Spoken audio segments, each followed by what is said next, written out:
Que a graça e a paz de nosso Senhor Jesus repouse sobre o coração de cada um de vocês. Estamos aqui dando sequência a essa série de estudos bíblicos e no programa passado nós estivemos falando sobre as etapas da graça e mostramos sobre que o pecador, quando primeiro ele tem que reconhecer que é um pecador, e ele então se arrepende dos seus pecados e, como testemunho de que houve realmente um arrependimento, ele desce as águas e é batizado em nome do Senhor Jesus para perdão dos seus pecados, e então a sua velha vida é perdoada, ele é justificado. E uma vez justificado do seu passado, ele deve prosseguir dando a oportunidade, se submetendo a Deus, para que Deus venha agora e remova a natureza que o fazia pecar. Isso é chamado de santificação.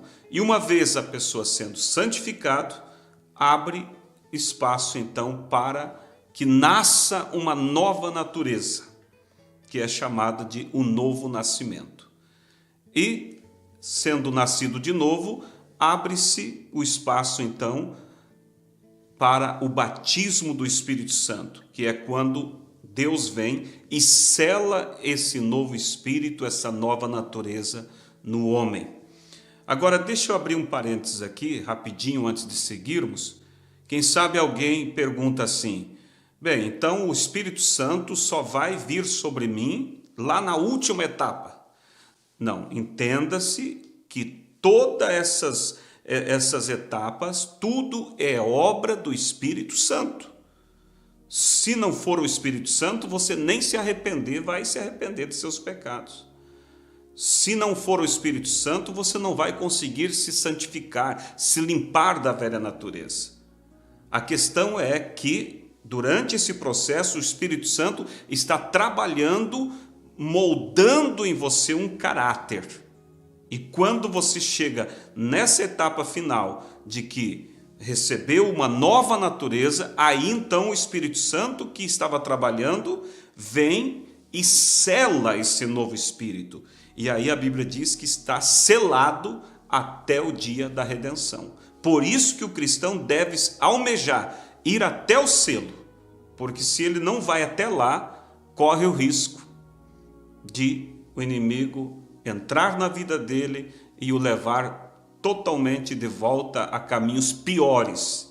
Então você vai e diz a Deus, eu quero, Senhor, o teu Espírito selando a minha vida, selando a minha alma. E hoje então o tema é por que nascer de novo? Vamos ler São João 3, versículo 1 ao 6 para base desse estudo. Nos diz assim a palavra do Senhor. E havia entre os fariseus um homem chamado Nicodemos, príncipe dos judeus. Este foi ter de noite com Jesus e disse-lhe, Rabi, bem sabemos que és mestre vindo de Deus, porque ninguém pode fazer estes sinais que tu fazes, se Deus não for com ele. Jesus respondeu e disse-lhe, na verdade te digo que aquele que não nascer de novo não pode ver o reino de Deus. Aí Nicodemos disse, como pode um homem nascer sendo velho? Porventura pode tornar a entrar no ventre de sua mãe e nascer? Jesus respondeu, na verdade te digo que aquele que não nascer da água, a água significa a palavra, não nascer da água e do Espírito, não pode entrar no reino de Deus. O que é nascido da carne é carne, e o que é nascido do Espírito é Espírito. Então veja que Nicodemos, ele era um religioso, dos dias em que Jesus estava aqui na terra, e ele, quando Jesus disse, não adianta, em outras palavras Jesus estava dizendo, não adianta você vir a mim e me elogiar, e dizer que eu sou bom. É o que acontece com muitas pessoas. Elas vão à igreja, elas cantam hinos e elas acham que porque se uniu à igreja já é um salvo.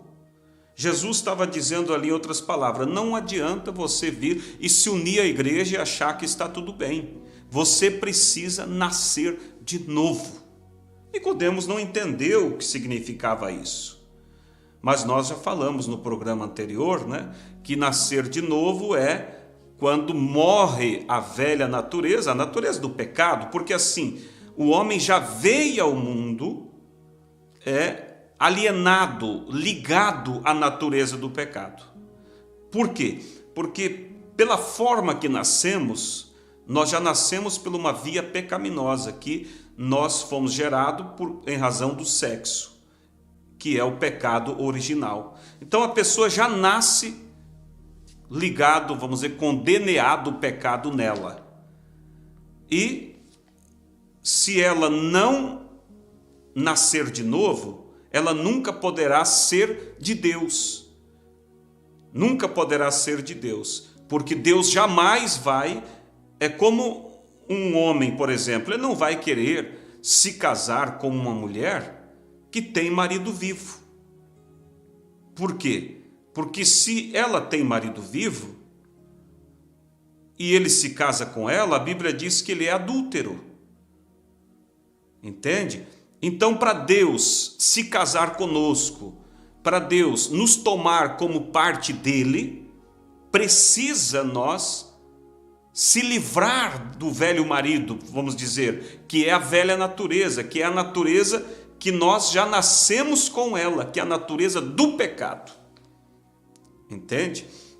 Então veja, Romanos, eu vou ler aqui, inclusive, Romanos, capítulo 7, fala sobre isso, do verso 1 ao 6. Diz assim, ó: não sabeis vós, irmãos, pois que falo aos que sabem a lei, que a lei tem domínio sobre o homem por todo o tempo que vive. Porque a mulher que está sujeita ao marido, enquanto ele viver, está-lhe ligada pela lei. Mas morto o marido, está livre da lei do marido. Está vendo? A Bíblia diz, a mulher, enquanto o marido vive, ela está ligada a ele. Mas se ele morre, ela está livre dele para se casar outra vez. Então aqui Paulo estava dando um exemplo também referente à nossa fé. Que enquanto a velha natureza vive, nós não podemos ser de Cristo. Por isso que precisa nascer de novo para que, ou ser santificado, né, que é matar a velha natureza, para que nasça uma nova natureza, um novo espírito, uma natureza agora compatível à natureza de Deus, porque a natureza que herdamos pelo nascimento é uma natureza compatível ao pecado, né? Então veja só, de sorte que, assim, meus irmãos, também vós estáis mortos para a lei pelo corpo de Cristo, para que sejais doutro daquele que ressuscitou dentre os mortos, a fim de que demos fruto para Deus. Está vendo? Mortos para a natureza do pecado, para que sejamos doutro, a saber, de Cristo. Porque quando estávamos na carne, as paixões dos pecados, que são pela lei, operavam em nossos membros para darem fruto para a morte. Mas agora estamos livres da lei, pois morremos para aquilo em que estávamos retidos, para que sirvamos em novidade de espírito e não na velhice da letra. Então, observe aqui, se a pessoa ela se batiza, ela é justificada do seu passado. Mas se ela não prossegue buscando a Deus para que morra a velha natureza, aí ela vai se enquadrar no que diz, eu creio que é isso, segundo Pedro, capítulo 2, verso 21, olha o que diz: porque melhor lhes fora não conhecerem o caminho da justiça, do que conhecendo-o, desviarem-se do santo mandamento que lhes fora dado. Conhece o caminho e, em vez de prosseguir, para ou se desvia. Deste modo sobreveio-lhes o que por um verdadeiro provérbio se diz: o cão voltou ao seu próprio vômito e a porca lavada ao espojadouro de lama. Assim acontece com o homem, com a mulher, que não prossegue até se livrar da velha natureza, né? Porque o novo nascimento, ele te traz uma transformação que vem de dentro para fora. Em Mateus capítulo 23, verso 25, fala de pessoas que só têm uma aparência por fora. Ela consegue, às vezes, até enganar por um tempo, tentando se fazer de crente. Mas vai chegar um momento que a natureza que está lá dentro vai dominar sobre aquela pessoa. Mateus 23, 25 diz: ai de vós, escribas e fariseus e hipócritas, pois que limpais o exterior por fora, né, do copo e do prato, mas o interior está cheio de rapina e iniquidade. É aquele que quer só mostrar por fora, só a aparência. Eu sei que aí há pessoas que dizem, tá vendo como não precisa as mulheres ter vestes diferentes, não precisa a doutrina, porque Jesus disse que de que adianta? Não, Jesus está dizendo que não adianta a pessoa querer só mostrar por fora sem que seja mudado lá dentro.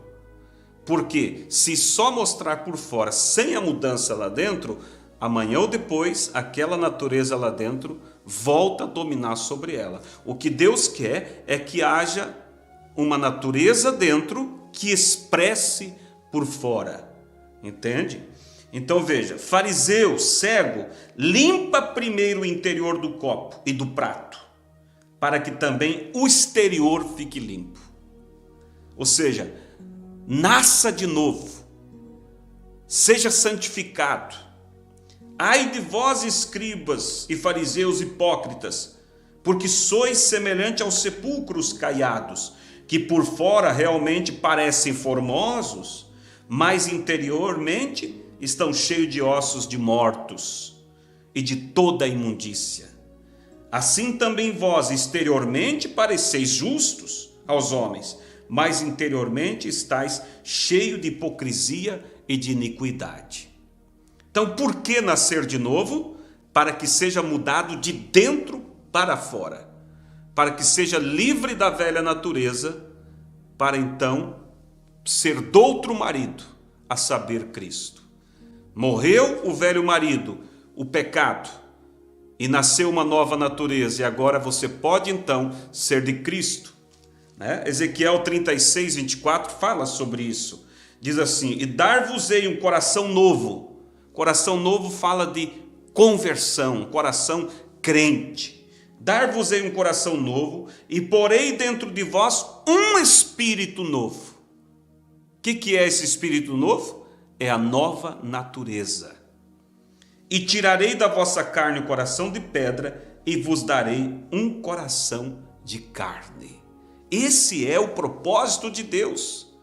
Para isso serve o Evangelho. Não somente para te abençoar, te prosperar, mas te fazer uma nova pessoa, uma nova criatura. Porque é esses que nasceram de novo, que se tornaram nova criatura, que herdarão o reino de Deus.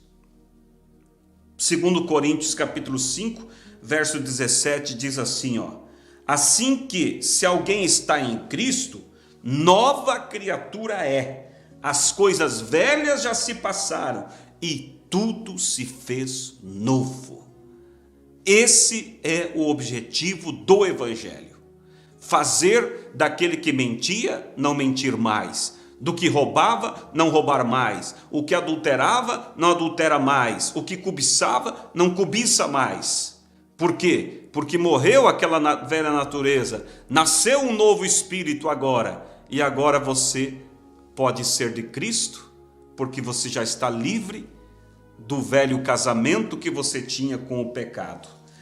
E você volta àquele princípio, Porque assim, como eu disse no programa passado, para chegar ao alvo, que é o Espírito Santo, tem que ir pelo caminho correto. Efésios capítulo 4, verso 5. Uma só fé, um só Senhor. Se você não for pelo caminho certo, como que você vai chegar ao alvo? E o alvo é o batismo do Espírito Santo, que é Deus vindo fazer morada e selando a nossa alma. E esse caminho que nos leva ao batismo do Espírito Santo começa lá com a justificação que você adquiriu quando se arrependeu e foi batizado. Prossegue pela santificação, que é a morte da velha natureza.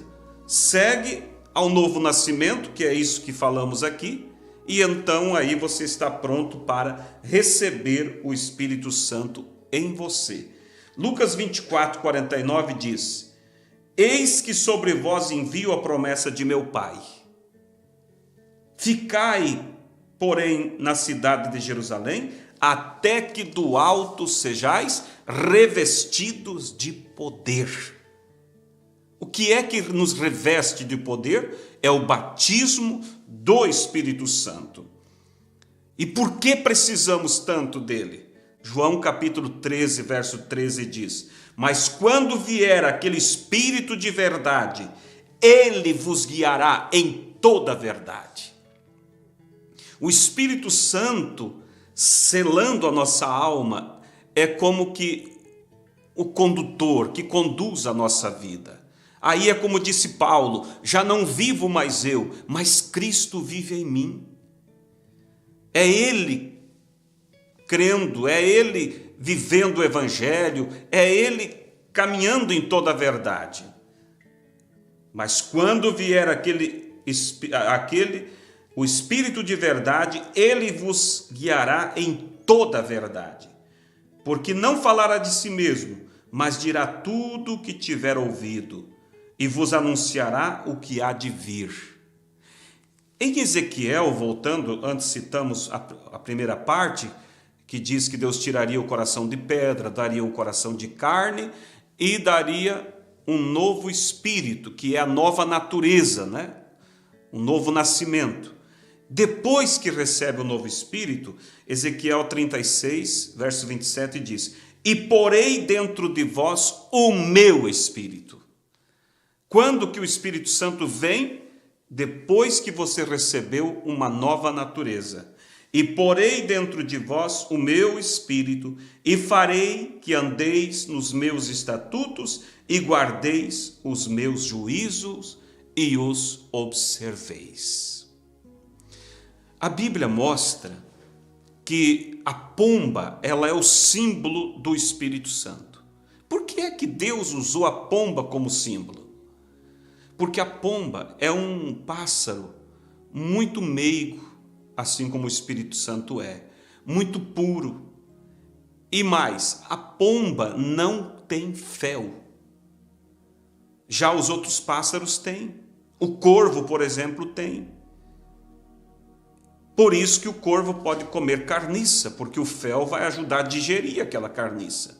Mas se uma pomba inventar de comer carniça, ela morre. Entende? Então, quando você tem o Espírito Santo, você já não tem mais fel. Você não tem mais amargura, mágoa, raiva.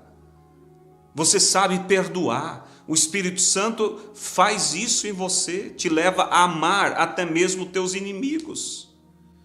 Coisas que você pensava que nunca daria conta de passar por cima daquela ofensa, daquele mal que te fizeram. Agora, com o Espírito Santo em você, você consegue orar por aquela pessoa, chorar pelaquela pessoa, entende? Então a pomba, ela não tem fel. E outra coisa, a pomba, ela é um animal muito limpo.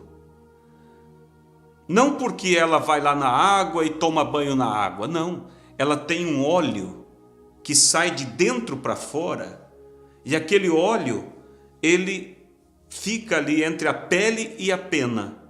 E para que serve aquele óleo? Para repelir toda a sujeira. A sujeira não consegue parar ali, porque o óleo está saindo de dentro para fora e expulsando a sujeira. Isso tudo é um tipo do Espírito Santo. Quando você recebe o Espírito Santo, ele fica de dentro para fora, expulsando, repelindo o pecado, repelindo as coisas más, entende? Então, para que o Espírito Santo? Para que ele te conduza na verdade, para que ele seja em você o poder de arrebatamento.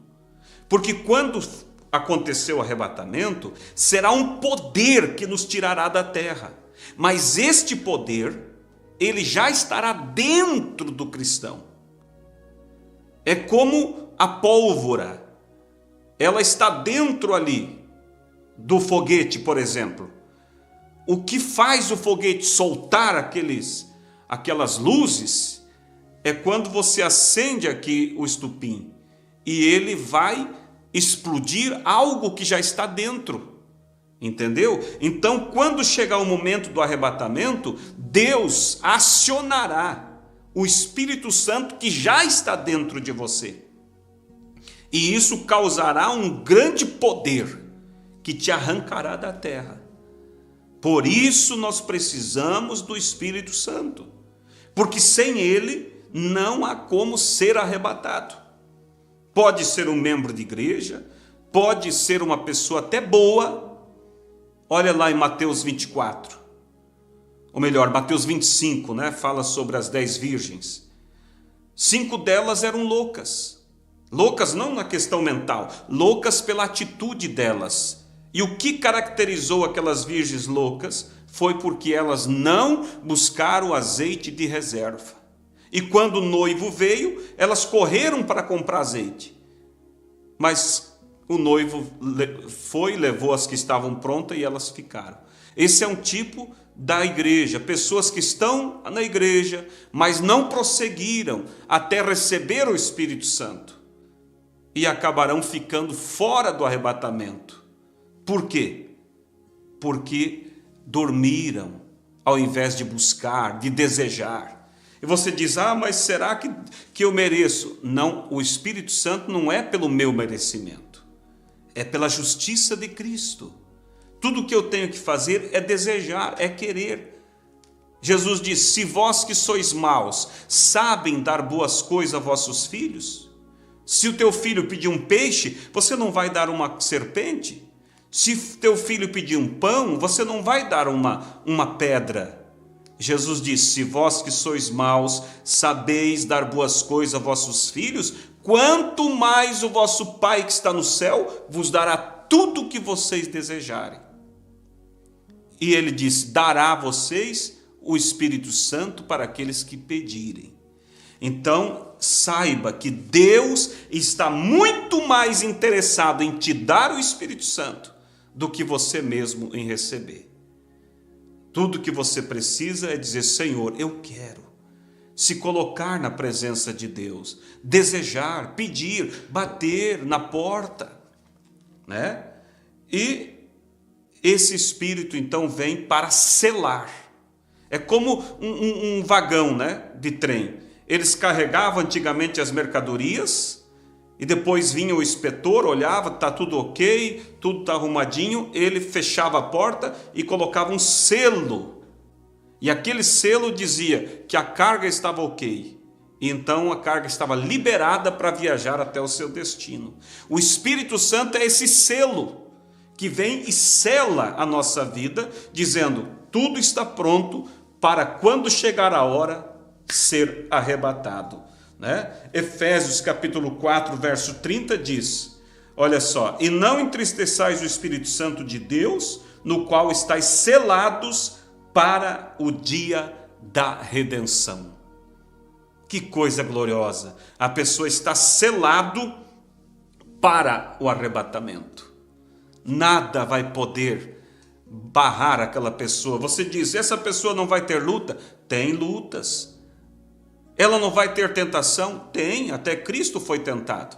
Mas a diferença é que se você tem o Espírito Santo, você não vai ceder para as tentações, porque vai ter uma natureza dentro que agora vence a tentação.